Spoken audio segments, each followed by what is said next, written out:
उन्होंने कईयों के पेट पर लात मारी है, कईयों के पेट पर लात मारी है, लात मारी है, लात मारी है। नहीं ऐसा कुछ नहीं है। मैं थोड़ा आदत है कभी कभी यूट्यूब पे कठोर बोलता हूँ।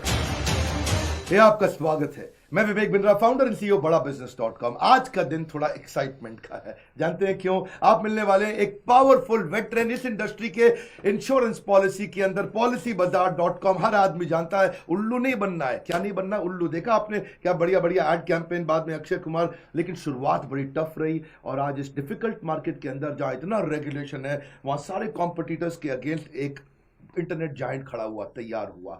याशीष दहिया जी से आपको मिलवाने वाले हैं हम। याशीष दहिया जी कौन है ये, क्विकली आपको बताएं। इन्होंने आईआईटी दिल्ली से पढ़ाई करी, उसके बाद आईआईएम अहमदाबाद गए, एनसीईआरटी से उन्होंने बाद में और पढ़ाई करी, एक और कंपनी में कुछ समय काम किया, 2008 में अपनी कंपनी चालू करी। थोड़े आप शुरू से जिद्दी हो गए थे, पैसा फंड रेज करूंगा तब बिजनेस चालू करूंगा। बड़ी इनकी पुरानी क्रेडिबिलिटी भी थी। उस समय पे इन्होंने नौकरी.com के फाउंडर्स को समझाया कि भाई देखो, बिजनेस मेरा जबरदस्त होने वाला है।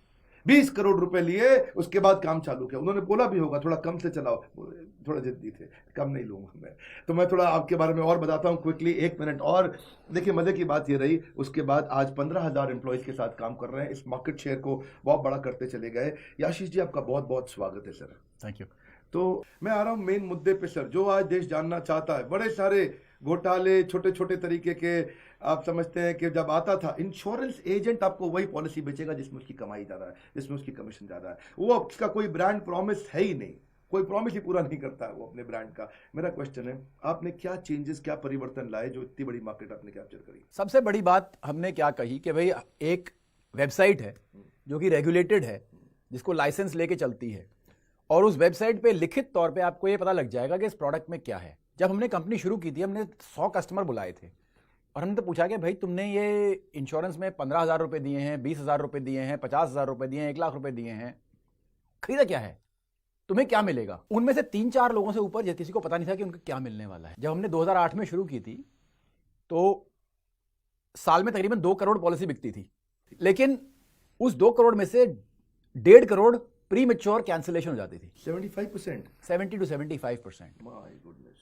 अब समझ रहे, 1.5 करोड़ कस्टमर अपना पैसा लगा के अपना पैसा गवा देते थे और उसे छोड़ के चले जाते थे। इंडस्ट्री में प्री मैच्योर सरेंडर करना मतलब सरेंडर चार्ज आपको बहुत भारी लगने वाले हैं, और ये 70% लोग कर रहे थे। ये मतलब एक पब्लिश्ड स्टैटिस्टिक है, सबको पता है ये।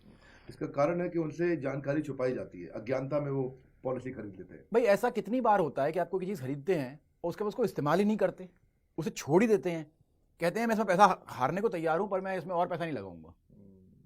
ऐसा बहुत कम होता है ना, तभी होगा जब आपको कोई आपके साथ गलत हुआ है। तो इंफॉर्मेशन गैप था। हमने सबसे पहली चीज क्या की, वो इंफॉर्मेशन आपको दिखा दी कि भाई ये सारी पॉलिसी हैं, देख लो, कंपेयर कर लो, जो समझ में आए खरीदो, जो समझ में नहीं आए आपको जबरदस्ती तो है नहीं। तो आपका पहला गेम चेंजर है transparency. Transparency is the biggest game changer. वाह। तो मतलब कस्टमर की लाइफ में आपने उसकी डिसीजन मेकिंग आसान कर दी, उसको नॉलेज इंफॉर्मेशन दे दिया, ट्रांसपेरेंट माहौल क्रिएट किया। बिल्कुल। तो ऐसा करते वक्त आपको तकलीफें आई होंगी? तकलीफ तो आएगी ही, क्योंकि जी ये बहुत ओपेक इंडस्ट्री थी ये। इसमें भाई जब किसी का प्रॉफिट बन रहा था, इस वजह से कि कस्टमर के पास इंफॉर्मेशन नहीं है, मेरे पास इंफॉर्मेशन है, मैं कुछ कर रहा हूं, तो ऑब्वियसली उसको दुख तो होगा। और बात बोलूं, इन्होंने कईयों के पेट पर लात मारी है। कोई बात नहीं, आगे बढ़ते हैं। मैं थोड़ा आदत है कभी कभी यूट्यूब पे कठोर बोलता हूं। मैं एक बात आपसे पूछना चाहता हूं, किस तरह की गड़बड़ें हो रही थी? कोई 1-2 चीजें बताएं जिससे थोड़ा मेरा कस्टमर एम्पावर भी हो सके आज। मेरे फादर रिटायर्ड आर्मी ऑफिसर हैं, उन्हें 5 अलग अलग कंपनियों ने, बड़ी कंपनियों ने इंश्योरेंस पॉलिसी बेची थी। वो तकरीबन 20 लाख रुपए लगा चुके थे, और 2008 में उनके पैसे हर साल उनको कुछ कुछ 5% 7% रिटर्न मिलता रहता था। जब मार्केट गिरा 2008 में, उनके पैसे 1/3 हो गए। तो उन्होंने कहा ये भाई कैसे हुए? उन्हें पता ही नहीं था। उन्हें बताया जाता कि उनके पैसे किसी फिक्स डिपॉजिट टाइप में इन्वेस्ट हो रहे हैं, उन्हें पता ही नहीं था कि उन्होंने मार्केट में इन्वेस्ट कर रखे हैं। वो बेवकूफ नहीं है, उनकी सिर्फ एक ही गलती है कि भरोसा करते हैं। मूर्ख नहीं है वो, भाई इंटेलिजेंट आदमी है, फौज में कर्नल रहे हुए हैं। तो बहुत सारे रिटायर्ड लोगों के साथ ये हुआ है। और इंश्योरेंस भी आदमी उसी को बेचता है जिसको वो जानता है, उसको लगता है कि भाई कॉन्फिडेंस है, भरोसा है, लेकिन उस भरोसे का कई बार गलत इस्तेमाल हो जाता है। तो गारंटीड रिटर्न की बहुत सारी स्कीमें चल रही हैं आजकल। हमने देखा उस समय मार्केट में चल रहे थे 10% guaranteed return, 11% guaranteed return.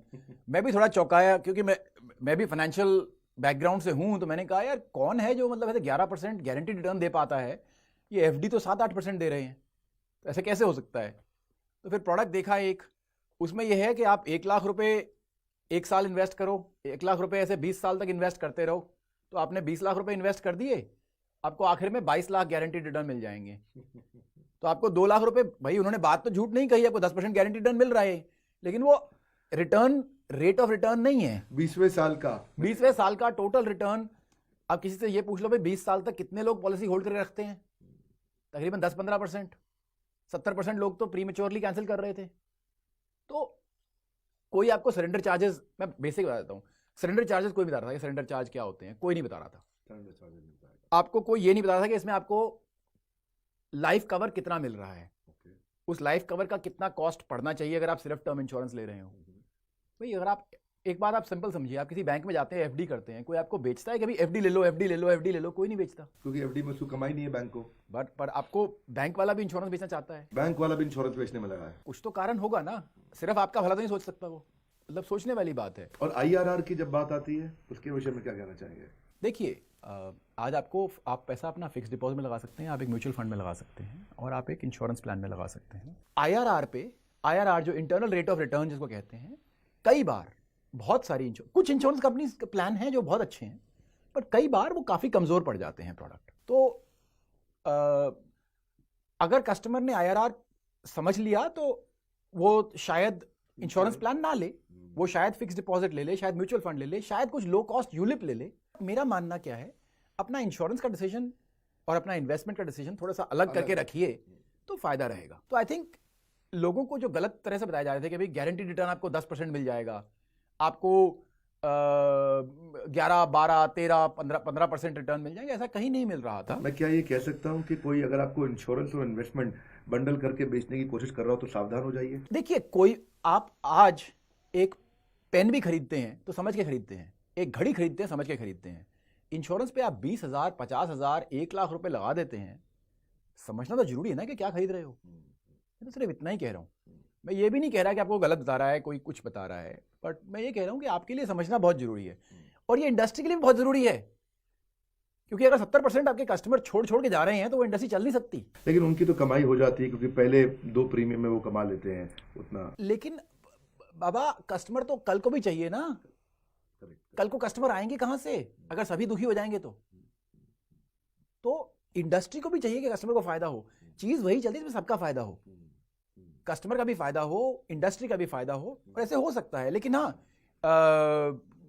Communication तो गलत हो ही रहा था। ये मिडिल क्लास आदमी डिजीजेस को हैंडल नहीं कर पाता, उसको हेल्थ इंश्योरेंस की जरूरत पड़ती है, ऐसे में हेल्थ इंश्योरेंस कभी सही मिलती है, उसको कभी नहीं मिलती है। किन चीजों का ध्यान रखना चाहिए उसको? देखिए जब आप हेल्थ इंश्योरेंस ले रहे हैं, हेल्थ इंश्योरेंस में 3 चीजें होती हैं जो कि आपको किसी भी पॉलिसी में समझनी बहुत जरूरी है। एक कि भाई इसमें क्या इंक्लूडेड है, क्या एक्सक्लूडेड है। सब कुछ इंक्लूडेड नहीं होता। आपकी रूम रेंट कैपिंग्स क्या हैं, तो जो डॉक्टर आपसे मिलने का चार्ज करता है वही डॉक्टर 300 रुपए में भी कर सकता है, वही डॉक्टर 1000 रुपए में वही मीटिंग कर सकता है। डिपेंड करता है आप प्राइवेट स्वीट में रह रहे हैं या आप डॉर्मेट्री में हैं, दोनों को अलग अलग चार्ज लगेगा। अब रूम रेंट कैपिंग का मतलब क्या है कि भाई आपको मैं उतना ही पैसे दूंगा जितने कि एक सिंगल रूम के मिलेंगे। तो अगर आप प्राइवेट स्वीट में रहेंगे तो आपके जो 1000 रुपए आप दे रहे हैं वो अपनी जेब से देंगे, समझ रहे हैं। आई थिंक इंक्लूजन एक्सक्लूजन ये, और तीसरी चीज प्री एग्जिस्टिंग डिजीजेस, कि यार कौन सी डिजीज प्री एग्जिस्टिंग में आती है जो कवर नहीं होती, पहले 5 साल उनके वेटिंग पीरियड होते हैं, तो वेटिंग पीरियड समझने बहुत जरूरी है। आपको लगता है ये जो 3 चीजें हैं ये छुपाई जाती हैं, बताई नहीं जाती हैं? देखिए सर, जिसने जो भी चीज बेचनी है ना, अच्छा तो बताएगा, बुरा कोई नहीं बताएगा। ये तो एक तरह से कस्टमर की अपनी जिम्मेवारी है। तो बेसिकली आपने ये प्रॉब्लम ढूंढ ली मार्केट में, और आपने कहा पॉलिसी बाजार का यही काम है कि मैं बता दो। एक ही बात है कि कस्टमर को उल्लू बनने से बचा लो। अच्छा, तो हमारी तो पहली कैंपेन भी यही थी कि उल्लू मत बनो। आप उल्लू बनना कोई अच्छी बात तो है नहीं। आइए policybazaar.com पर और कंपेयर कीजिए सभी इंश्योरेंस कंपनीज के प्लान्स। भाई आप अपने 20,000 रुपए लगा रहे हो, समझ तो लो क्या खरीद रहे हो। सिर्फ इतना ही बोल रहे हैं ना, कोई खरीदने को तो कह ही नहीं रहा, समझ लो। पॉलिसी बाजार नहीं खरीदा, पॉलिसी बाजार मत खरीदो, जाके वहीं से खरीद लो पहले। जब भी आप बिजनेस बिल्ड करना चाहते हैं तो कस्टमर की लाइफ में एम्बिग्विटी कम करिए, उसकी लाइफ में ट्रांसपेरेंसी को बढ़ाइए, उसकी लाइफ में कंफ्यूजन को घटाइए, उसकी लाइफ में उसको कंपैरेटिव सोल्यूशन दीजिए। अगर कंपेयर करके दिखाएंगे वो समझ पाएगा मेरे लिए क्या सही है क्या गलत है, आप पे विश्वास करेगा। और ट्रस्ट और क्रेडिबिलिटी और विश्वास यही बिजनेस को लॉन्जेविटी देता है, लंबे समय तक टिकाता है, कस्टमर वापस आता है। अगर विश्वास टूट गया कस्टमर वापस नहीं आता है।